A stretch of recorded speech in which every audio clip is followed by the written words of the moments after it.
It's untied, right? Asur means tied up. A cow that's untied, meaning you've got a cow that's wide and rampaging, and you go to your 5-year-old and say, "Can you get this under control?" Obviously, you should be chayiv there as well, right? Bar migula, or you give the minor or the shorta or the cheresh a pit that's revealed, that's uncovered to watch, right? Meaning it's ready to cause damage. So maishnacha, why would you be chayiv in one case and not chayiv in the other case? Answers the Gemara, because hatam, there by the flame, safta decheresh kagarm. There it is. The Rashi understands that the word safta, Rashi is a couple of pshatim. One is that the holding, he says safta means the grabbing of it, the achiza of the shota or the cheresh is what caused it. Meaning the fire doesn't cause damage here, right? If I hand someone a torch, it doesn't burn anything here. That person walks with it somewhere else. And because of that, it basically involves their act, even though they're not considered to be a bardat, they put their own energy into it, and therefore you are pater, right? So let me read that inside. Safta decheresh kagarim, the damage. Hacha lo safta decheresh kagarim. Here by the shore, the cheresh just did nothing. He didn't watch the shore, right? Because you couldn't expect him to watch it. The cheresh doesn't have that capability. And so therefore, you're chayav by the shore, and you're chayav by the bar, but you're not chayav by the eish. Anyways, we'll discuss this later, but that is one difference between shor and bar. Now, says the Gemara, while we're on the topic of trying to understand the difference in chiyuvim between the three categories, right? Shor, which includes probably keren, shein, and regel, bar, and eish. Let's try to understand the difference. Tana Rabbanan, 6 lines from the top. Chomer b'shor mi b'bar. There are things about shor that are more strict, meaning more damaging, let's say, than bar. And chomer b'bar mi b'shor. And there's some that are the opposite. What are those examples? Chomer b'shor mi b'bar, 5 lines from the bottom. Sha'ashor mishalim et hakofer. If a shor kills a person, you have to pay, in addition to regular things that you pay, you have to pay what's called a kofer, which means the price of their life.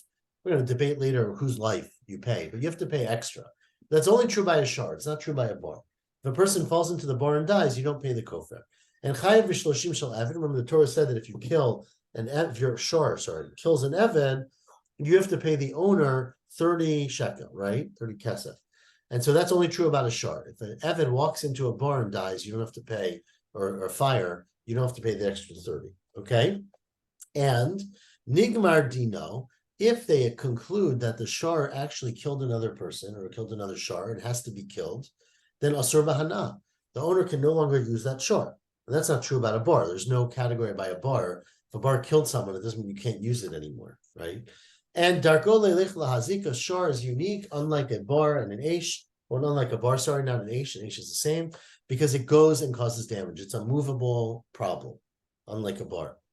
And Mashen came bar. None of those are true about a bar. And the opposite. Chomer bebar mi b'shar. There's things that are about a bar that are different than a shar.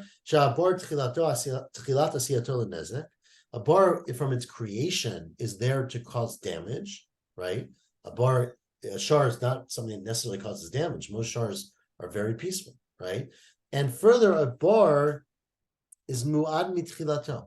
It's mu'ad from the beginning, unlike a shar. If you recall, a shar that causes damage, right, especially through goring, through keren, is not chayav full nezek the first time it does it. It's only chayav chatzi nezek if it's a tam, right? Only if it's frequent and it's a muad are you chayav nezek shalem. Mashen came b'shar, but that is different, of course, by a bar. A bar you chayav at the first shot. So those are differences there. Continues the bright on the top of Daf Yud. Omer. Chomer b'shar mi be'ish. There's differences that are stricter about an animal than from a fire, and the opposite. Chomer be'ish mi b'shar. Chomer be'ish mi shar bi be'ish. What is a shar worse off than meaning stricter and worse as a damager than a fire? Shashar mishalim kofer. Again, the same things that we said about a bar.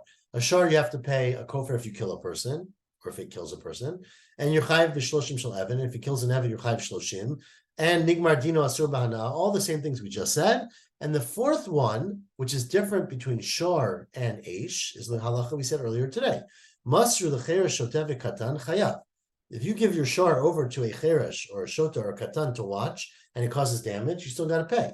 But none of that is true about an eish. Mashen came be'eish, where you would be pater You're pater from a kofar, you're pater from shloshim, you can use it even after it's nigmar dino, which is not obviously a concept. You don't paskin that a fire should be killed, right?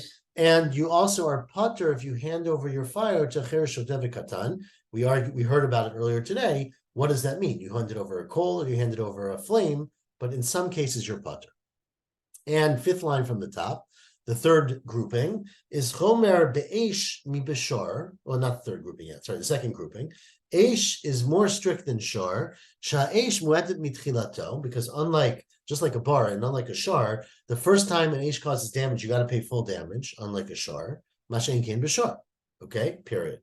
And the third grouping, which is eish and bar, chomer mi eish mi bebar. There's ways in which the eish, the fire, is more strict, meaning worse than the pit, and the opposite. Chomer bebar mi be'esh. Chomer bebar mi be'esh. It's funny, we go backwards, right? But the bar is more chomer than eish because the bar is tchilat asiyato l'nezek. Right? A bar is considered to be a hazard from day one. A fire is not a hazard if it's standing in my oven, right? And so it's not necessarily a hazard. And further, remember we said the same earlier today, if you hand your bar to be watched by a cher shotev katan, misarol cher shotev katan, you'd still be chayav. Masha'en came be'esh, where you'd be pater. And finally, chomer be'esh mi bebar. Eish is more strict in some ways than bar, because eish, again, unlike bar, which is fixed, and eish darka leilech lahazik, like a shor, it goes and causes damage. And it's also, now this is where we're about to get very controversial, so pay attention, Rosa. Umu'edet le'echol bein davar ro'oila u'bein davar she'ena ro'oila. A fire is a muad, meaning you have to pay whether it destroys, it eats up, a fire consumes, something that it's normal to consume, or something that's not normal to consume. Now, what does that mean?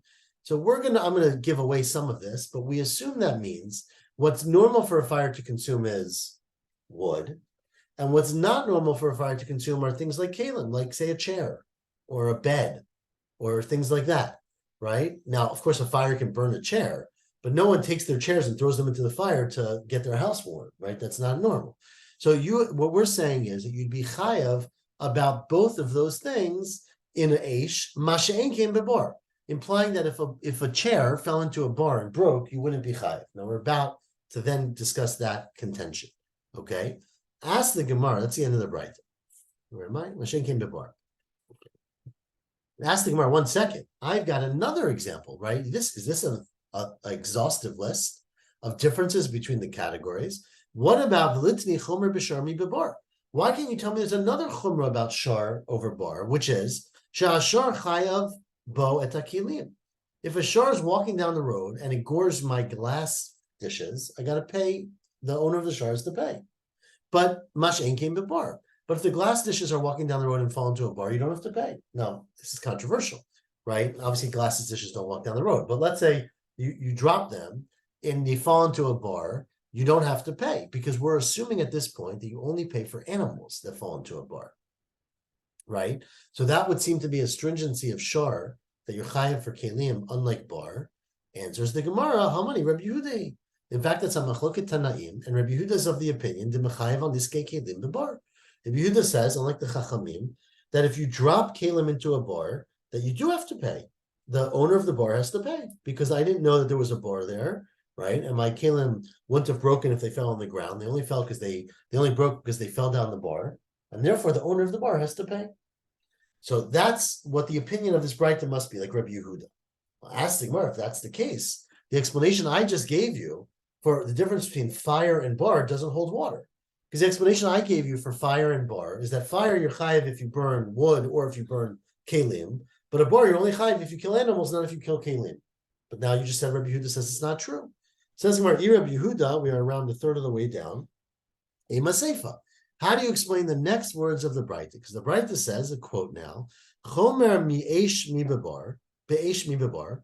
Eish is more strict than bar. Sha'eish is darka leilech lahazik. That's easy, right? It goes, it travels and causes damage. And second of all, it's a muad le'echol bein davar ha'ra'oi la bein davar she'ena ra'oi la.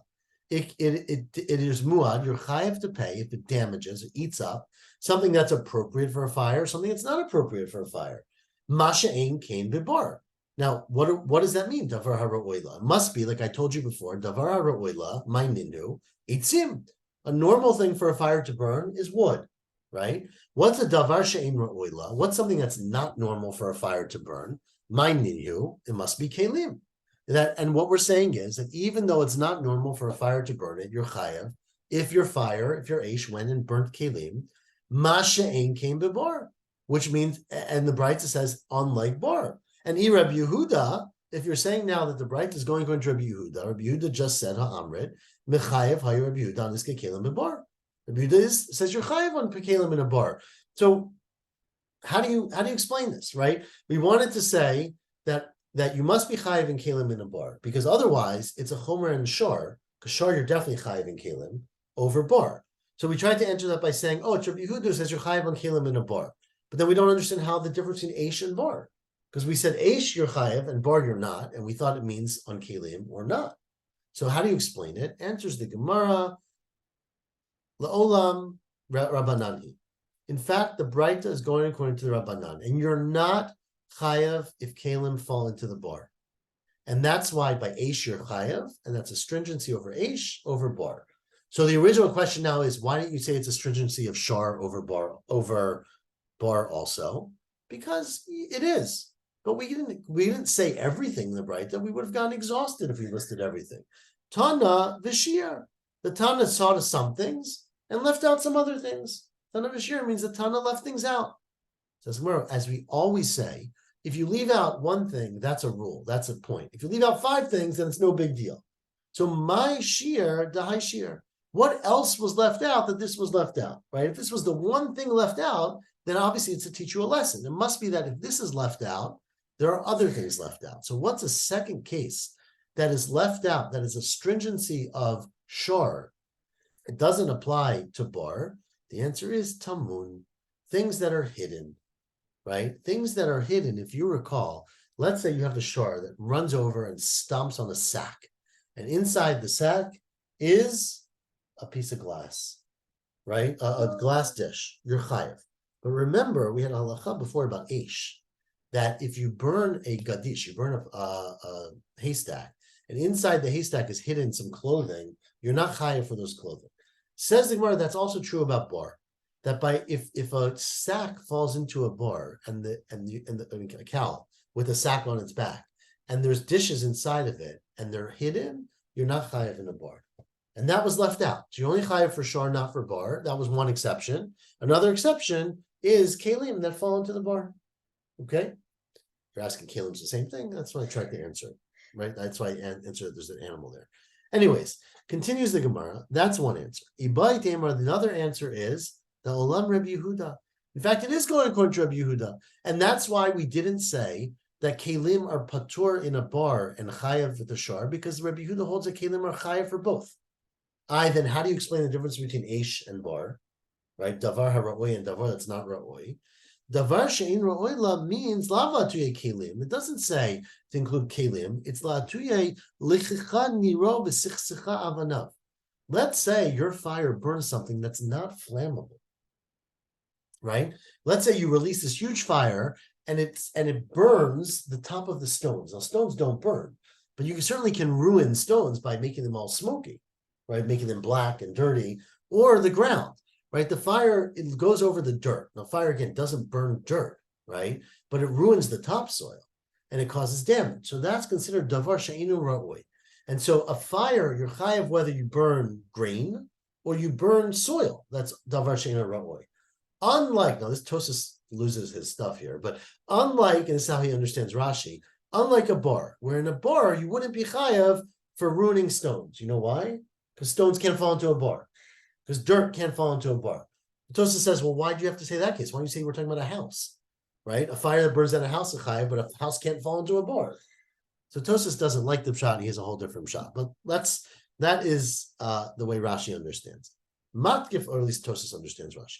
Matgifla Ravashi. Asked Ravashi, 1 second, I got a whole nother example to say. Litni, why don't you teach the following? Chomer bishar mi bebar. that shar is stricter than bar. You know why? Shahashar chayav bo psulei mukdashim, right? If let's say you have an animal that was a karban, and then it got a mum. So remember what happens with an animal that's a karban that gets a mum. What happens is it's no longer kosher. You exchange the value of that animal for another animal, and that animal is chulin. You can eat it.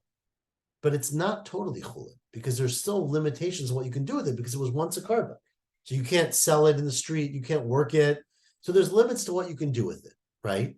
So what if that animal that used to be a karban and is now a puzzle karban or psulei mukdashim walks down the road and gores an animal?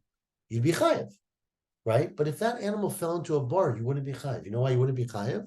Mashen came bar. Because in a bar it says that the Baal Habar Yishalem, the owner of the bar, pays the Hamet Yi alone. He keeps the carcass.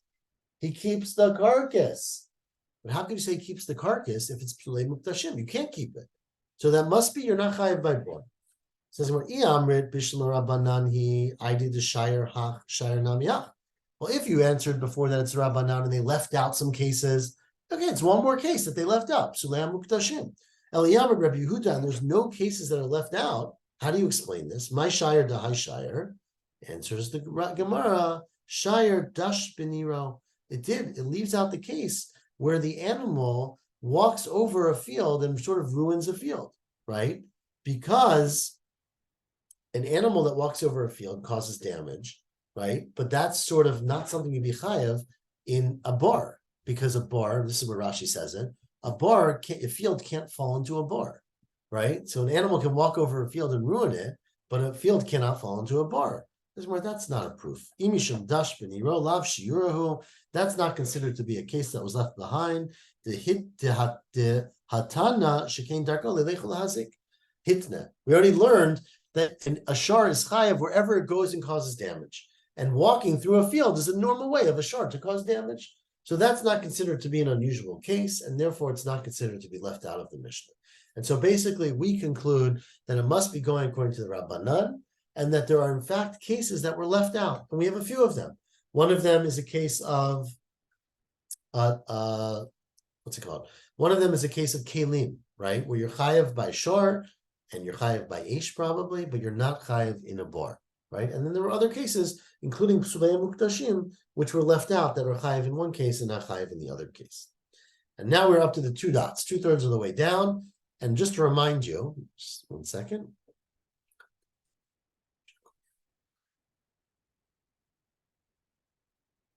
We said in the Mishnah said yesterday, that there are times where if you are hiksharti, if you make something damage partially, you're chayiv for the whole thing. Right? And we're going to talk about the classic case where, remember, a bar is not considered to be able to kill an animal unless it's 10 tfachim deep. If someone digs a bar that's 8 tfachim, it's not able to kill an animal. But if someone else comes and digs a bar and adds 2 more tfachim to make it 10, then you've been machshir part of the nezek because you added the last 2 tfachim, but your chayiv, says the Mishnah, in all the nezek, all of it. So that's how I read the Mishnah. Says the Gemara, Tanu Rabbanan. Let's read that in a Braita. Hichsharti miktzat nisko. If you make ability to damage even part of the damage, chafti b'tashlume nisko, you're chayav to pay the damage. Kehechsher kol nisko, like you caused all the damage. Ketzah, what's the example? And this is the classic example. Hachofer bar tisha. One person digs a bar that's 9 tfachim deep. And another person comes and completes the last little bit and makes it 10 tfachim, and then an animal falls in and dies. Ha'acharon chayav. The last one is chayav. And that's what the Mishnah said. Even though you only actually sort of dug part of the bar and caused part of the damage, since you finished it, you're chayav for all the damage. And that's the Loka Rebbe. But that goes against Rabbi Yehuda Nasi. It's a little bit unusual to have a Mishnah against Rebbe, but it happens, right? That's unlike Rebbe, the Tanya, as the Tosefta says. Hachofer bar tisha. One person digs a bar 9 tefachim, uba acher v'shlimol asara, and another person comes and completes the last tefach. Ha'acharon chayav. Acharon chayav. The last one is chayav, which is how we read our Mishnah. Rebbe says, I disagree. Rebbe Omer, achar acharon lemita. If the animal fell in and died, it's the last one who's responsible because he dug the 10th tefach. But achar shneim l'nizakim. If the animal just gets damaged and breaks their leg, and you have to pay $500 to, repair the animal, whatever that means, fix the car, then you go after both the first person who dug and the last person who dug. And so that's unlike our Mishnah. Rav Papa says, no. Our Mishnah is referring to if the animal dies. Lemita, the divrei hakol. And Rebbe agrees that when the animal dies, everyone agrees, including Rebbe, that the last person has all the responsibility. Okay? Ikadami, now some had this exactly the opposite. They had a different language. That the question was, Lema de lo Rebbe. If our Mishnah says that the last one is responsible for all the damage, that's unlike Rebbe, who says that they split it for Nezek. And that's where Rav Papa answered, the Mishnah is referring to Mita and Divrei Hakol. Okay? So basically, our Mishnah said a case where if you did some of the damage, you're chayav for all the damage, and that's the example of digging a bar. Mat gifla Rabbi Zera, the two leka, that's the only case you could come up with, right? I got another case. Tosa says, who cares if you have another case? So why are you so excited about having another case? The Tosa explains the obvious answer is that we don't like to say our Mishnah is not going like Rebbe, right? Rebbe wrote the Mishnah. So it usually helps. It usually is our preference not to have a Stam Mishnah that goes against Rabbi Yehuda Nasi. So ask Reb Zera, I've got a different case that should replace your case. Why are you picking a case that makes us go not like Rabbi Yehuda Nasi? What about the following case? How come you can't explain the Mishnah with the following case? Mativ Reb Zera, the two leka, la'ika, 6 lines from the bottom. What about the following case? Masar shoro l'chamisha b'nei adam. You give your shor to 5 people. You've got a really aggressive shor. Why are you falling asleep? You give your shor to 5 people, and it takes 5 people to watch your shor, Rosa. Let's say you got a big pen. There's 5 entranceways. So each person's got to guard one of them, or else the animal's going to get out. And pasha bo echad mehem. One of them leaves his post, goes, gets a cup of coffee, and the shor runs out, and he's sick, and it causes damage. Says the Gemara chayav. That person is chayav, nobody else. So that seems like the same thing in our Mishnah, right? It's like where you basically, one person caused the damage, or part of the damage, because he was one part of the negligence, but he's chayav for everything. This is where we'll say, if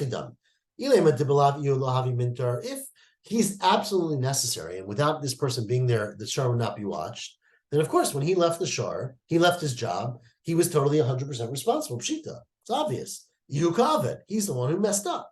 Ella must be nami mintar. That what, they didn't even need him. He was an alternate, and he took his time off, and somehow the shor went out and hurt people. So then Mike Ovid, why is he responsible? It's everyone else's responsibility. So that's not a good case. Okay. I got another case. So I equal the following case.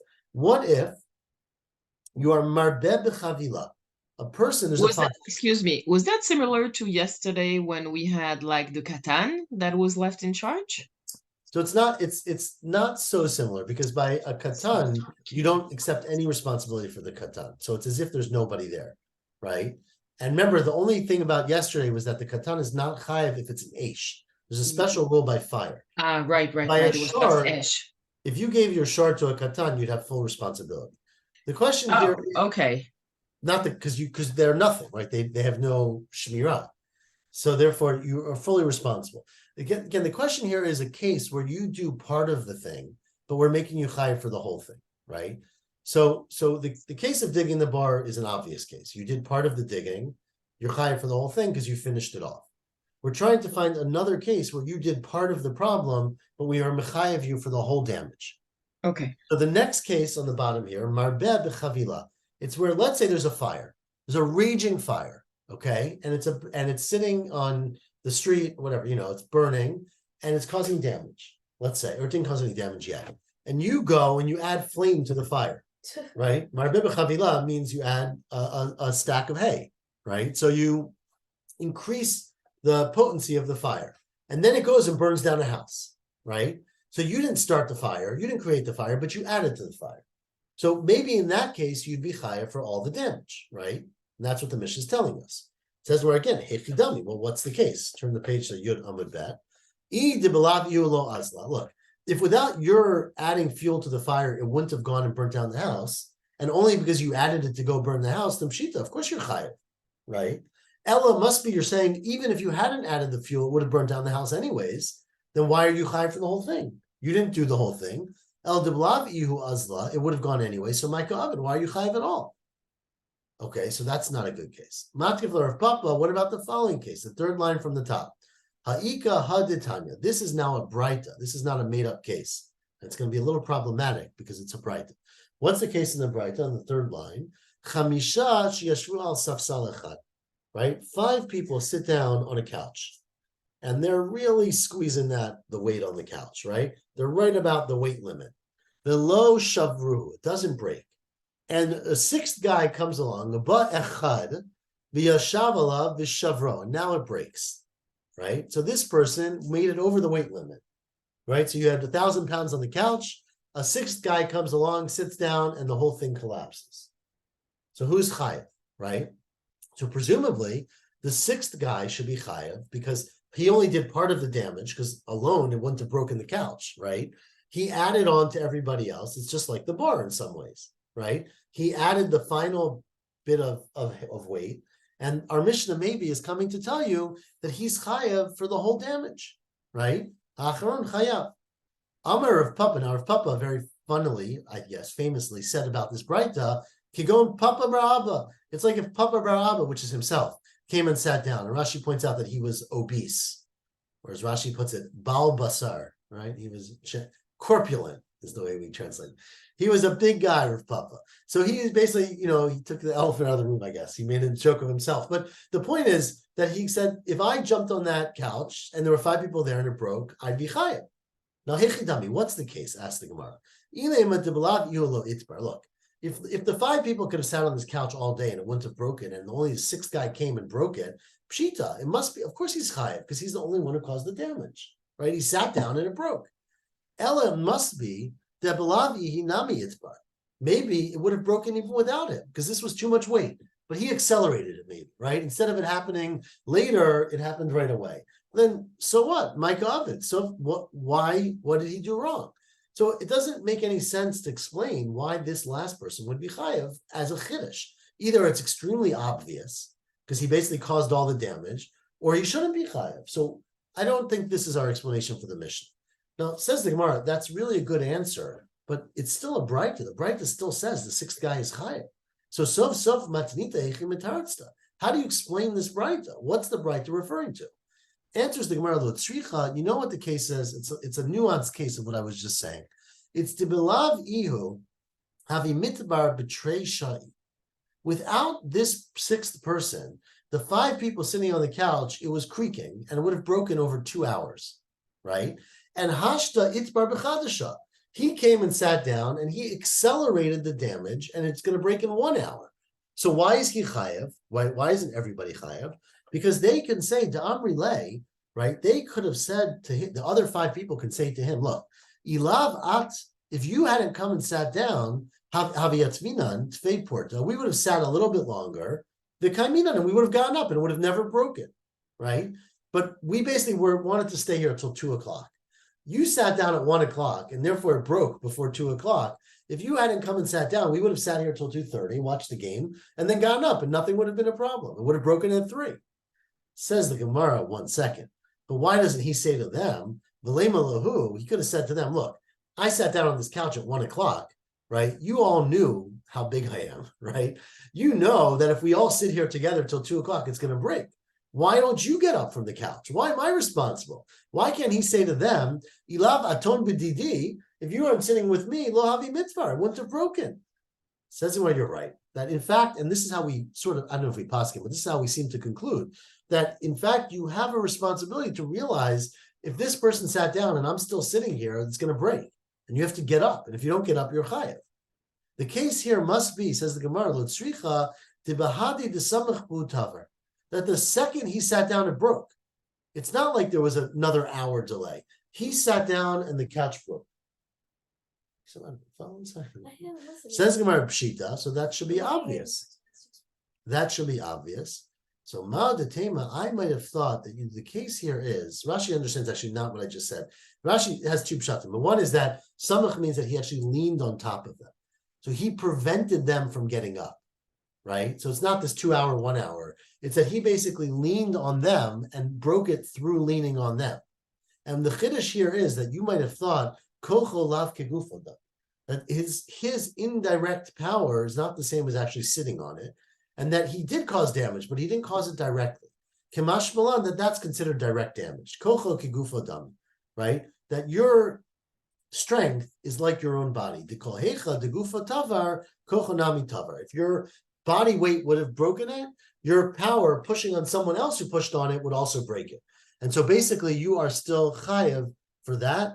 The two leka, period. And so you're chayev even for that. And so that's an example of where a sixth person would be chayev, even though his own weight wouldn't break the couch. But basically he pushed on the other people who are sitting on it, and he directly is responsible for the damage caused to this couch, and therefore he has to pay all the damages.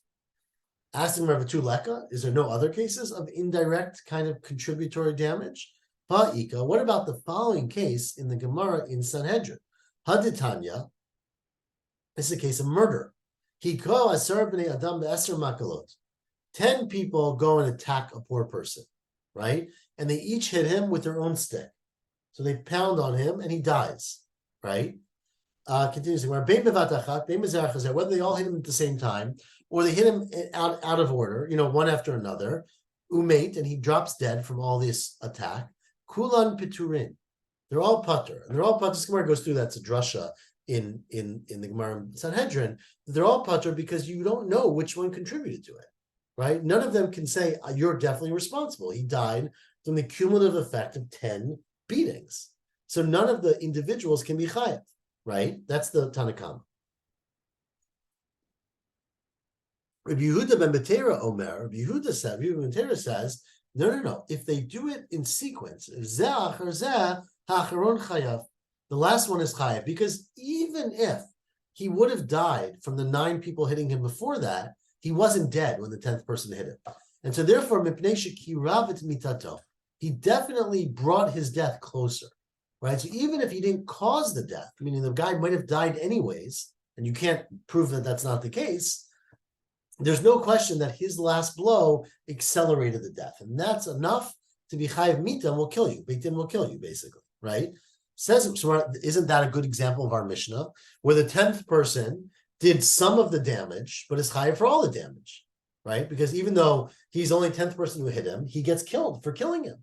This is where that's true, but that's not relevant for Bava Kama, because that's talking about death. But Ketala lo kamairi. The rules for killing someone and mita and what's called a rotseach are totally different than the rules for damage. And so that's why it's obviously not what our Mishnah is referring to. Or the other answer is that, it's not so different than our Mishnah. By Dema, we didn't want to give that case because we don't want to talk about a case which is a machloket, right? Remember, it's Rabbi Yehuda ben Betera who says that. The Tanakama says that they're pater. And therefore, beplukta lo kamari, we don't want to rely on a case where there's a machloket. So what do you just remember the case we explained in our Mishnah was where you dig the bar 9 tefachim, and the 10th guy and the last guy digs another tefach, and it goes against Rebbe. So of course we're going in a machloket. Says Rebbe. We already said our Mishnah only makes sense not according to Rebbe. So what do you mean you don't care about it? You don't want to say a machloket? That's why 1 second. It's one thing to say our Mishnah goes like the Chachamim and not Rebbe, because they're the majority. But we don't want to say our Mishnah goes like Rabbi Yehuda ben Betera and not the Chachamim, because he's the minority, right? So matznita deloke Rebbe ukirabanan mukmina. We're willing to say it's not like Rebbe because it goes like the Rabbanan, but you're not going to say Rabbi Yehuda ben Betera and against the Rabbanan lo mukminan. And so that's why we didn't want to explain our Mishnah as talking about the case where 10 people killed someone and the last person is responsible, which is the opinion of Rabbi Yehuda ben Betera, and therefore we explain our Mishnah as a case of not 10 people, but several people, let's say, dig a bar, and the last one who finishes the 10 tefachim is the one who's responsible. And so therefore, that is how we explain our Mishnah, period. Deep breath. Continues the Mishnah, the person who caused damage is chafti b'tashlume nezek. They are chayiv to pay tashlume nezek, okay?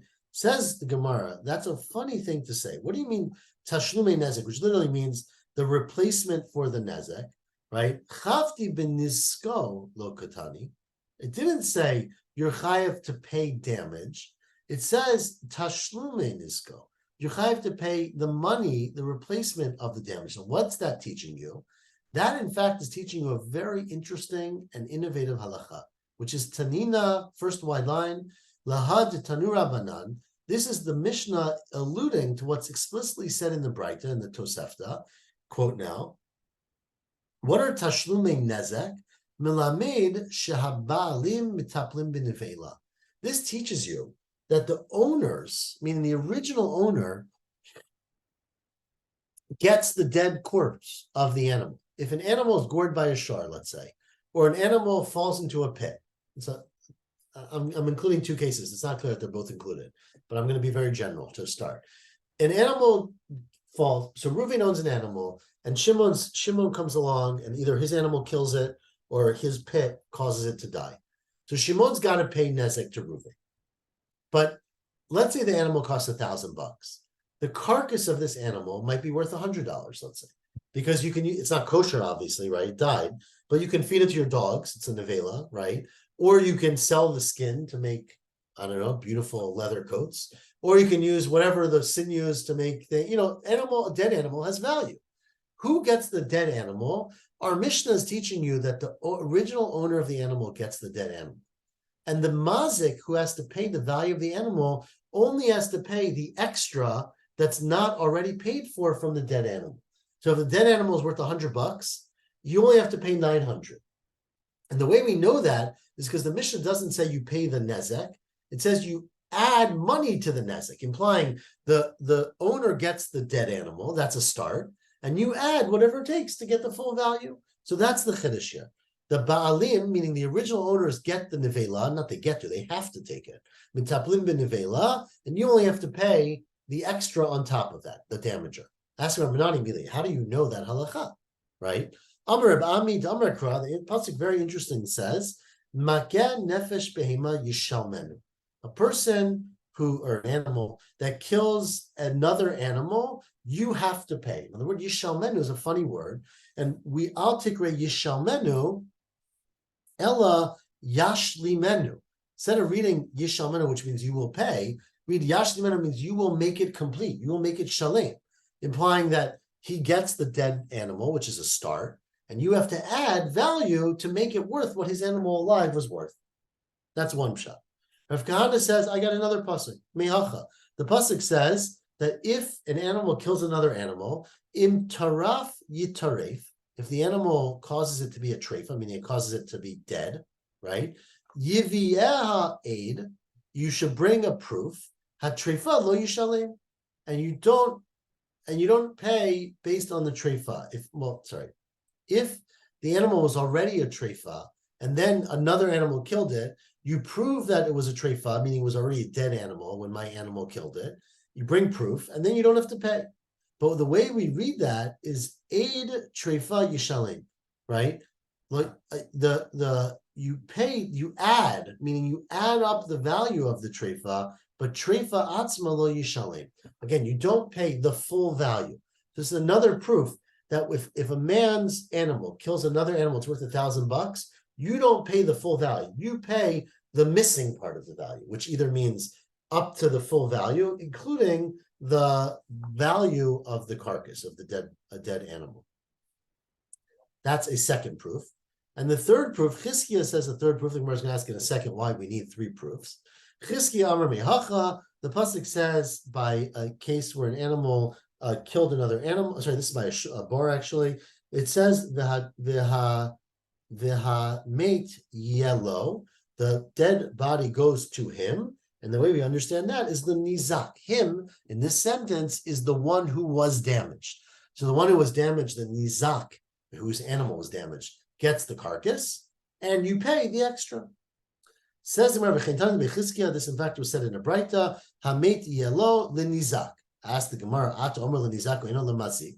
How do you know who lo? Lo means him. How do you know that refers to the damaged party, not to the damaging party, the mazik? Amrit lo kachi haya. Right? That's not the way it is. So what does that mean? You can't answer a question by saying that's not the way it is. Only parents can do that.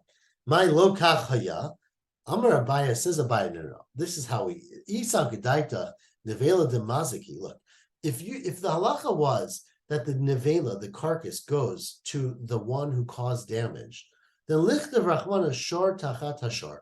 Let the Torah just say you pay a shor in replace for the shor that you killed. Why does it say shor tachat hashar v'hamet yelo? What's the second clause? Right, velishta. Just be quiet.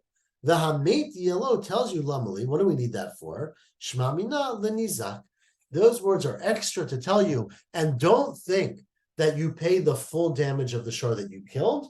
You pay the damage except for the value of the mate, the value of the carcass. So we basically just brought three proofs that if a shor kills another shor, the carcass of that shor goes to the damager, the one who was damaged, the owner, and the extra you pay your mashlim, whatever extra its value, on top of that. Ask the Gemara, this final thing we'll do today. We are 10 lines from the bottom in the wide lines. B'tzricha. Now you need three proofs to tell you the exact same thing, which seems pretty redundant. Why do you need three proofs? Because if we said only the first case of makeh behema yishalmenu, right, that's referring to a case where a person causes damage to an animal. I would have thought, okay, when a person causes damage to an animal, mishum de lo shchicha, that's a very unusual thing, right? Because people usually don't harm animals, but animals harm other animals.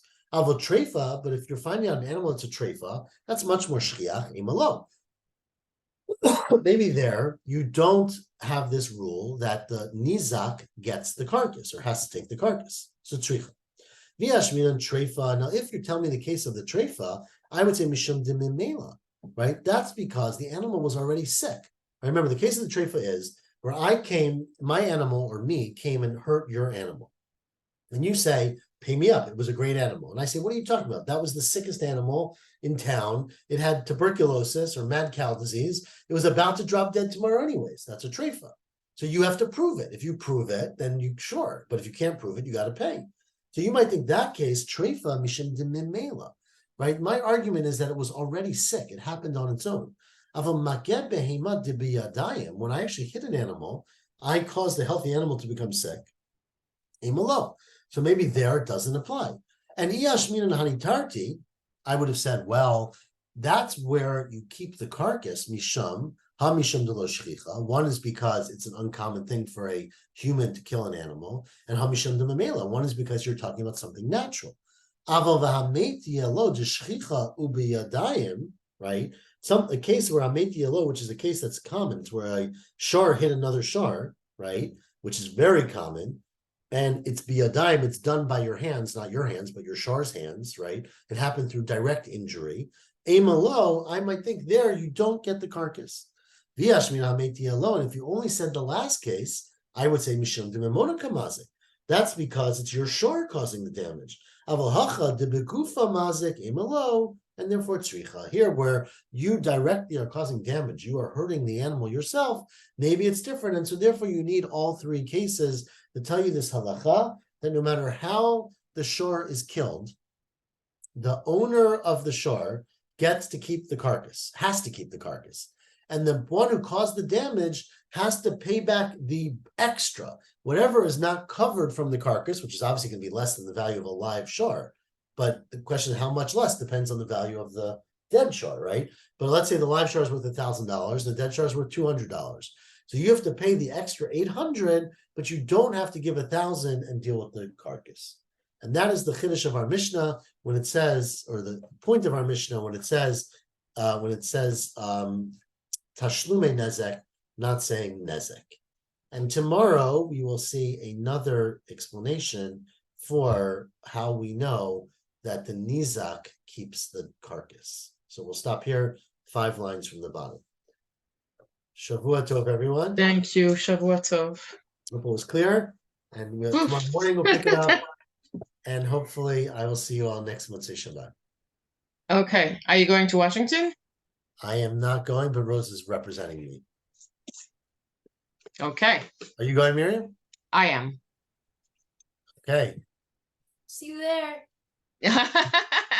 Yeah, I mean, I think with the amount of people that are going to be there, I doubt it. But okay, Well, see you never there. know. We'll see. That's Okay. right. All right, good week, night. everyone. Stay safe.